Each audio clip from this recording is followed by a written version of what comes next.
Hi, I'm Al Sutherland with your Mesonet Weather Report. Our weather over Thanksgiving added quite a twist in this year's celebration. Even as late as Wednesday afternoon, there were still 15,300 reported electrical outages in Oklahoma.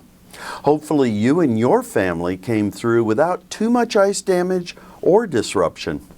Wednesday afternoon, the Mesonet had some of its last ice melt collected in the rain gauges. The gauge locations close to Interstate 40, Elk City, Bessie, Weatherford, and Hinton recorded between 3 and 4/10 of an inch. Arnett and Woodward Mesonet sites collected more than 4/10 of an inch. Tuesday, December 1st, was the first afternoon with warm air temperatures across the state. The lowest afternoon air temperature on Tuesday was 47 degrees in the southeast corner and way out west in the Panhandle. The warmest afternoon maximum was 56 degrees. So how did we settle out on moisture from all of the rain and ice over this year's Thanksgiving holiday? A 7-day rainfall map from November 25th through December 2nd has 3 main bands across the state. The blue-colored areas in the Panhandle came in under an inch of water. Areas in the green band that went from the edge of the Panhandle to a line from Veneta to Cushing to Chickasha to Walters ranged from 2 to 4 inches of precipitation. East of that line was the yellow, orange, and red bands, going from areas with more than 4 inches to a peak of 9 and 85 inches of rain collected at Hugo. As you can guess, all of that collected precipitation pushed our soil moisture levels up.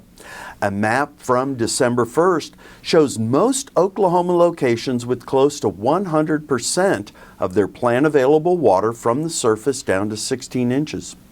Only 3 locations were below 90%, Buffalo, Cherokee, and Fort Cobb.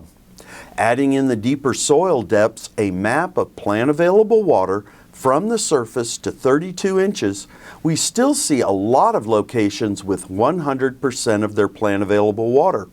But Buffalo comes in at 53%, Fairview at 59%, Breckenridge at 58%, and Lake Carl Blackwell at 54%. These lower percentages come from deeper, drier soils. For the month of November, all Mesonet sites came in above their 15-year average for total rainfall for November. Boise City was only a 1/4 inch above their long-term average rainfall. Mount Hermon had over 11 inches above its November average rainfall. The 15-year average November rainfall amounts range from 39/100 of an inch at Kenton to 3 and 89/100 inches at Idabel.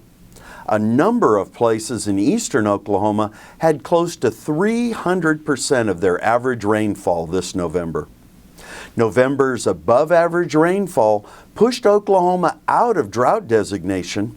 The light yellow areas in the southwest and north-central portions of Oklahoma indicate only abnormally dry status, no drought. It sure feels good to enter winter with lots of moisture and to say goodbye once again to drought in our state. Thanks for joining us for this edition of the Mesonet Weather Report.